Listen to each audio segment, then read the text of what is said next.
We just came out with a new study looking at spinal anesthesia in total joint replacement. And we've been using spinal anesthesia now for several years. And with Dr. Adrian Wells, who's our anesthesiologist, we've been using it in the ambulatory setting or the ASC setting. And so we looked at 244 patients who underwent either total knee, partial knee, or total hip replacement at our surgery center. And we looked at the dosing of the anesthesia.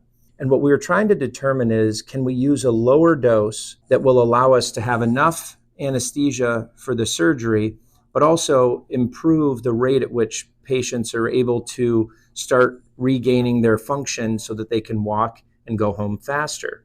And what we found is with tailoring the doses to a lower dose, we were able to get patients to have their motor function or their movement come back earlier in the recovery room, and that allowed them to be discharged home faster. For knees, it was about 30 minutes once you get to the recovery room. For partial knees, it was the same, about 30 minutes.